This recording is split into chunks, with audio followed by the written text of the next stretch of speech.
Hi, this is Bob Corbis. I'm talking to Jim Gochenaur today. Jim's conversations in the 1970s with Secret Service agent Elmer Moore put him on a path of research in the Kennedy assassination, which ultimately had him testifying before the Church Committee, which is the predecessor to the Senate Select Committee on Intelligence. The purpose of this series of interviews is to record Jim's story for the historical record. So, in another interview, we talked about Jim meeting Moore in person at the federal courthouse in Seattle, then getting a ride home, and it ended with Elmer Moore leaving after dropping Jim off. The next thing that happened in person with Moore was an art fair. So, Jim, thanks for being here.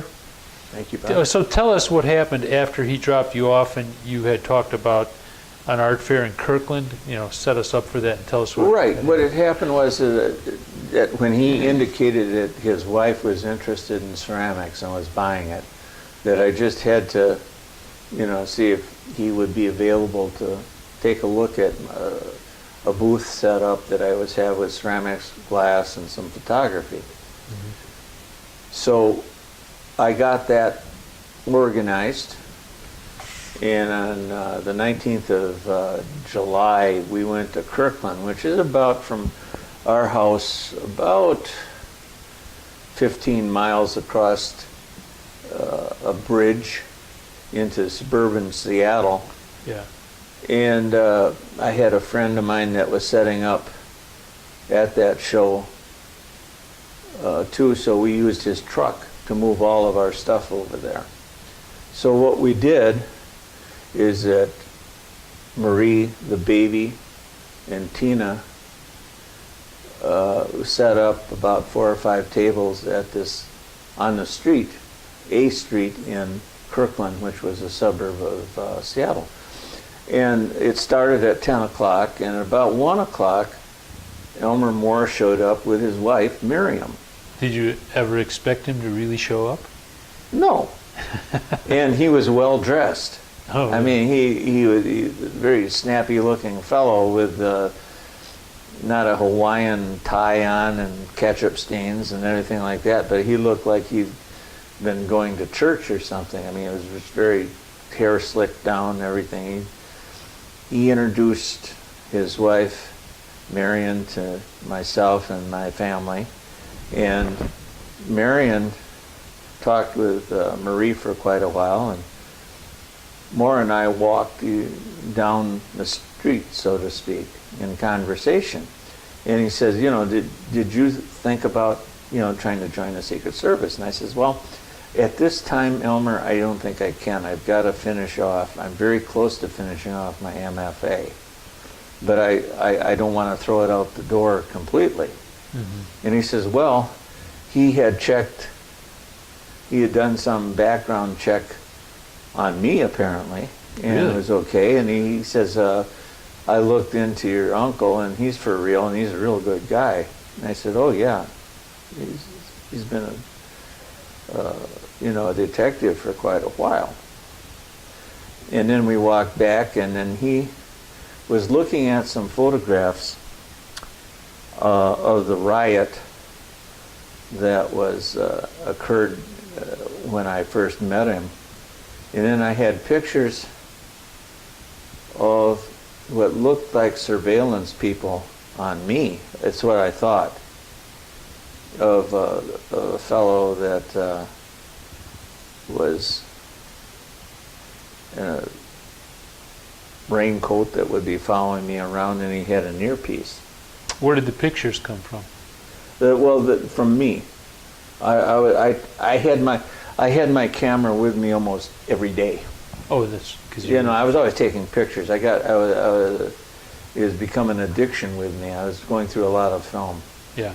And he looked at it and he says, "How much you want for this?" And I said, "Oh, I don't know, $1." He says, "Here." And he says, took the picture, and he held it in his hand, and he said, well, he said, make sure. No, he said, are you sure that this guy was following you? And I said, it appeared that was. Is that what happened? I mean, were you walking around and you noticed someone following you? So you said, I'll take a picture of the guy? Or how did you originally know you were being followed by this guy? Well, it was interesting is that after Moore had driven off, I went and made notes, and then that Monday, that was a Friday, Saturday went by, Sunday went by, Monday evening I called Harold Weisberg. The assassination researcher. Right, and I told Harold in an encapsulated form the conversations I had.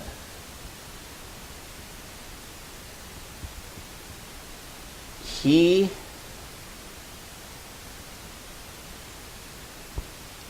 told me that I'm in over my head to stop. Yeah, what was your motivation for calling Harold Weisberg and telling him? Well, Harold, you weren't working for him or anything, right? No, I wasn't working for him, but I would communicate with him. You had communicated with him right, before. I from the very first time I had a conversation a year before with Elmer Moore on the telephone, I had tried to find some person that was a serious researcher that I could say, hey, I talked with this guy. Oh, so you were just trying to say, hey, this guy's been saying some things that are relevant. Right. Okay. And as I went along, I met my landlord, who of course was an FBI agent, ex-FBI agent, who gave me some information. And Weisberg was it seemed to me, more interested in Carver Gayton than he was in Secret Service man Elmer Moore. And Carver Gayton was the ex-FBI agent. Yeah. Okay, so anyhow, to pick it up where you left off, you called Weisberg to tell him about your conversation. Right. Yeah. I forgot to mention that in between the conversation about Marina Oswald being beaten and the conversation about money, Moore had said, you should look into a guy by the name of James Martin, who was Marina Oswald's first business manager. He said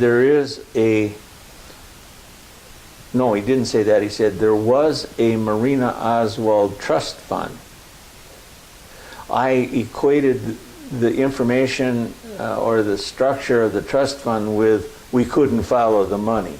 I'm sorry about that. I forgot. That's okay. That That's why we're doing this, right? Yeah. So you might want to make a note the next time you bring that up to expand on it at that point. But it's a good. Yeah, but I mean it fit because now I remember. What was his name? Jim Martin? James Martin? James Hubert Martin. Okay.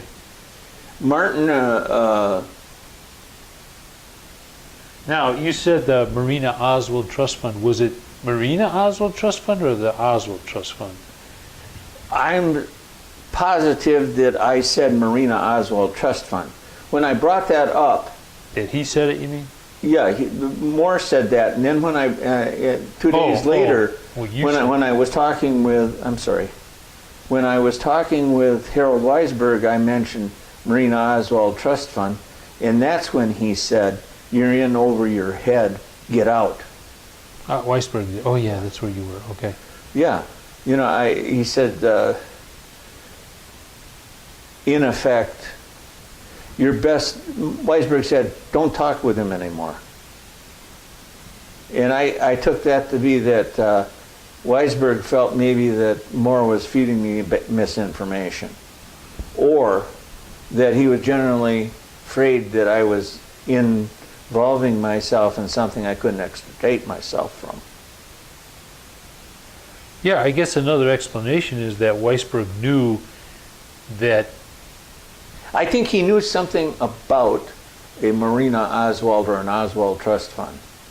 Right. And he felt that it was grave enough that I shouldn't go there. That's interesting. I wonder what he knew or why he said that. I don't know, but the original question that you had was following me. Why did I feel I was being followed? Well, I would say in the first week of July, I noticed this guy I had a routine of going from the old main building, which was near a cafeteria in the student commons, and then I would go down a long hill to the ceramics lab to watch the firings and work on my sculpture. Then I'd walk back up. Well, this guy, I noticed him. I would sit and talk with a few people, you know, mostly artist friends, in the cafeteria area. And out of the corner of my mind, about a table or two down all by himself, was this guy. And then I noticed he was walking in back of me a couple of times. So I took a picture of him. Now, at one point I walked up to him and I said, listen, I'll tell you what, why don't we have some iced tea? I'll buy. And the guy just walked away. Did he see you? He didn't even talk to me. Right. When you took the picture, did he see you take the picture of him? I think he did. So you think he knew that you knew he was there, and Right. then you walked up to him? Probably we should show that picture. Oh, okay. But the thing that was interesting about this guy is that he was joined by another guy at one point, a chubbier guy with red hair. And I did take a picture of both of them. And Moore bought two pictures. The picture that I have, the only one that I have now, unfortunately, is where he was standing a little bit above me at the doorway of the student commons, Okay. staring at me. Right. And then there was a picture of him and another guy, apparently his partner, because they both had earphones. Now, Moore bought both of those. And the curious thing is that I think on a telephone conversation sometime in the first part of August, I asked him if he knew who those guys were. He says, no, I have no idea who they are. So it was, I was thinking that either my correspondence with Weisberg or my telephone conversations with Weisberg were being monitored, or did I had a suspicion did maybe somebody did record the conversation I had in his office. Maybe, who knows, maybe Carl Hardy turned on a recorder. Or more sinisterly, maybe Moore had me monitored. Maybe they might be interested in who I was talking to, associating with. That's what I was thinking, because it was too obvious. It was just point blank too obvious. What was too obvious? The guy following you? The one guy and then his partner following me those times. And it was clear that they were following you because of you kept seeing them at this. Well, everywhere you were. One day I walked, it's a fairly long walk, maybe a quarter of a mile down to the ceramics lab at the University of Washington in Seattle. I would say they were about 10, 15 yards in back of me the whole way. Yeah, and I was thinking, are they trying to spook me? They were in a certain way, and I did confront the guy once, but he didn't say anything to me. He walked away. And he was by himself when he was by himself at that time? At that time, yeah. When I asked more about that, he says, no, that's not my people. I wouldn't do that. So he's probably right. He probably wouldn't do it.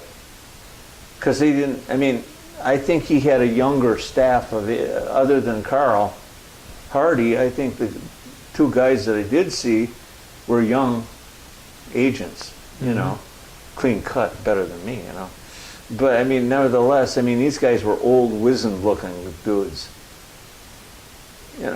Who knows who they were. Which led into, in mid-August, the Arboretum incident. Okay, and we're going to do another talk about that one, right? So, yeah. Well, what I'm saying is I think it's all related. I just don't know how the segments relate to each other. Sure.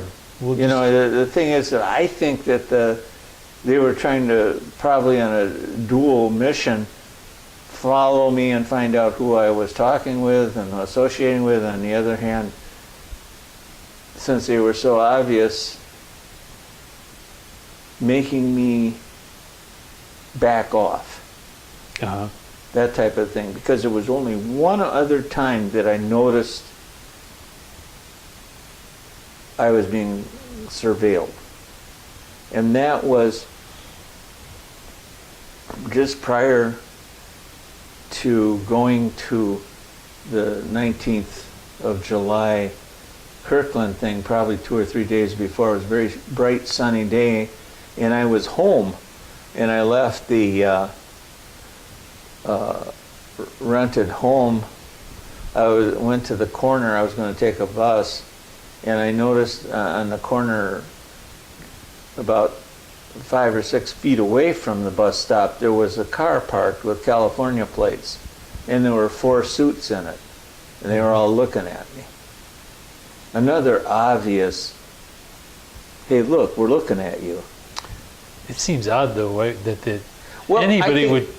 It seems like it's a waste of manpower, because That's what I was going to say. It seems like, are you really worth 4 guys in suits, to follow you around? other than the fact that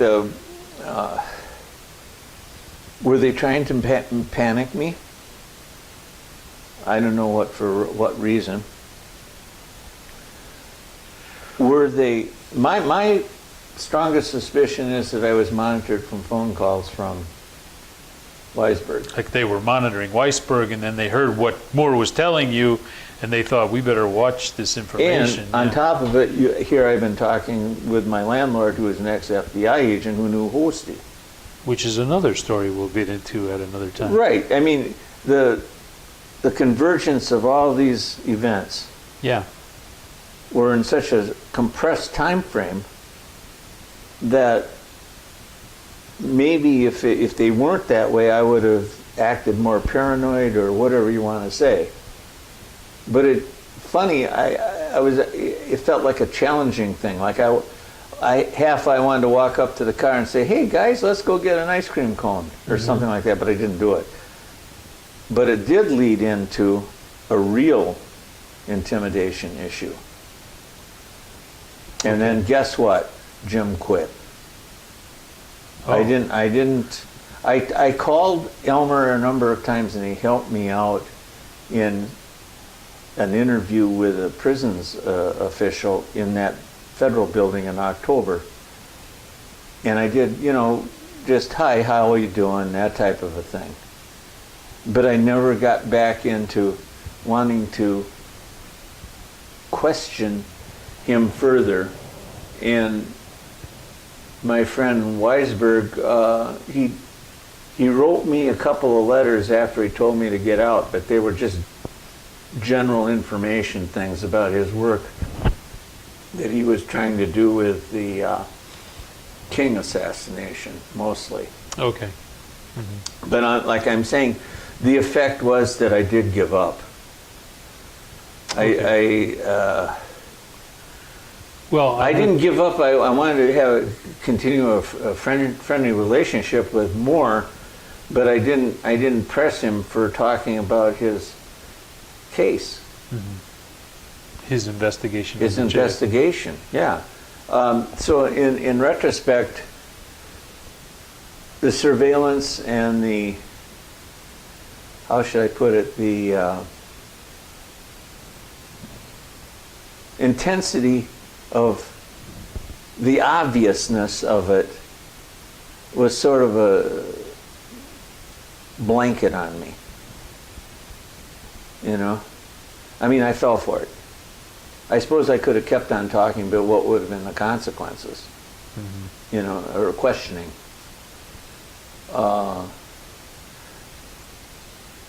Same thing with Carver Gayton. I just trailed off.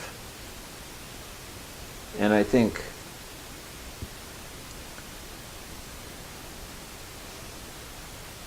Weisberg's advice to drop it sunk in. Oh, between that and other things. You were Yeah. getting signals from different sources that maybe you shouldn't be Well, I think he stated, he might have been right, you're over your head. You have no financial backing or resources, and you don't have contacts that would help you. Yeah. And so therefore, you really want to go down this road. Which leads me to believe that both are either Gayton or Moore were important enough to the authorities that they would engage in this kind of subtle beat you off type of thing. Yeah. Okay. You want to end it there then? Yeah.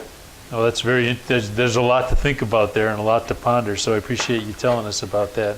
Right. Well,